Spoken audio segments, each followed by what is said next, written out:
This is called an injection method of an aquarium build. So if you want to know how to build an aquarium injection method, this is the video and what you guys want to watch, to be honest with you, because that's what I'm going to be doing, and I want to show you guys all the tips and tricks along the way.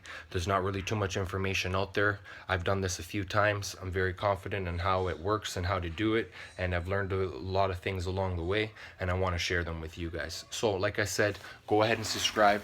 We're looking at these 5 pieces of glass panels right here, 12 millimeter, which is 1/2 inch thick, and they're all custom fit to size. And we're going to be building this 120 gallon rimless reef tank. Okay guys, so remember I was telling you about the silicone trick for siliconing the 120 gallon tank with the injection method to build the aquarium. So a little trick here that I've noticed throughout my trial and errors of building this injection method build of an aquarium. This is what I'm going to do. First I'm going to pop off that cap. Next thing, I'm going to give this tube a little cut on an angle. Call it maybe a 22-degree angle, 22.5 for an example. I think that looks pretty good. You can see it's on a slight angle there. So if you look at it, it's pretty circular obviously because this tube is made like a circle. But what I'm going to do here is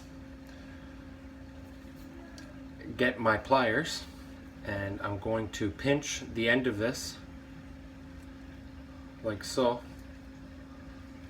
So it comes out much more narrow. See how I just made that tip? There's a side view of it, there's a straight on view of it. It's much more narrow.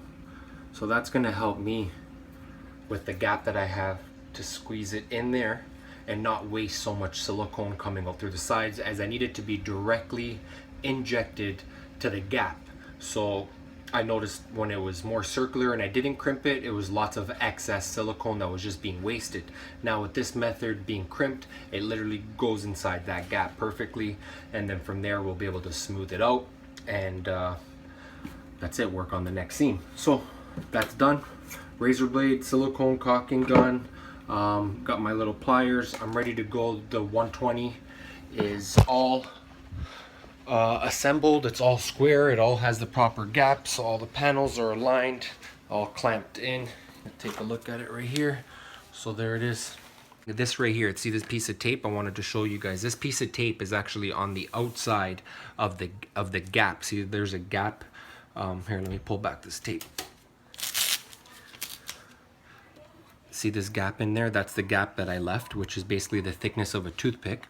But what I'm going to try to do this time, instead of when I inject the silicone from the inside of the tank like you would normally do, and then it would squish out the back, what I've decided to do and try on this one seam for now is basically put a tape from the back side, from the outside of the tank, so no silicone can actually escape. And once I do that one bead, I'll be peeling off this tape right away so it doesn't adhere to the silicone. Other than that, I'm ready to rock.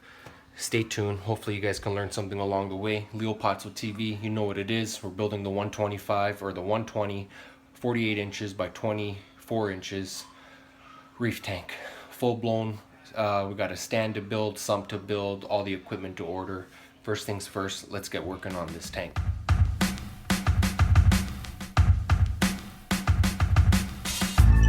You know we get it every weekend.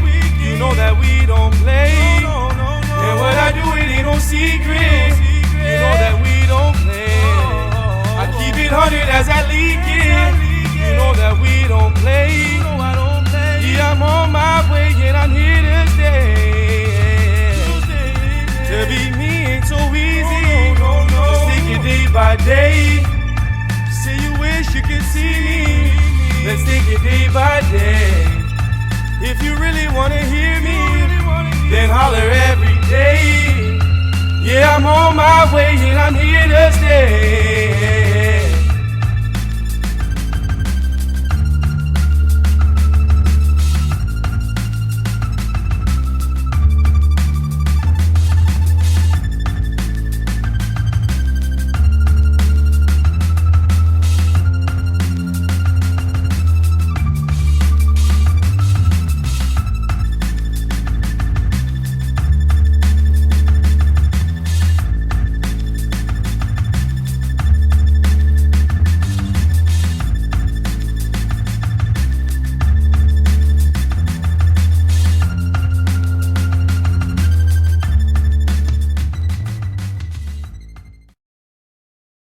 Alright, here's a closer look of the silicone actually being injected in between the two pieces of glass.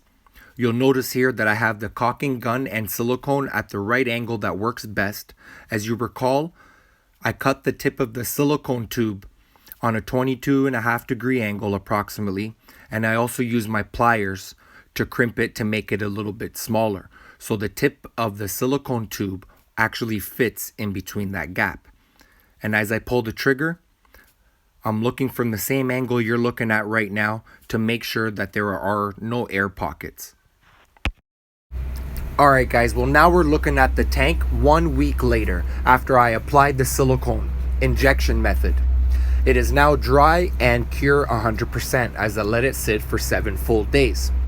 Another thing that I wanted to point out to you guys that you didn't really see in the video, after the silicone was injected into the gap and I smoothed out the silicone with my finger, I immediately removed the painter's tape in that area of the seam that I was working on. It is very important to remove and peel back the tape after the silicone has been applied to make sure that the silicone and tape does not adhere to each other.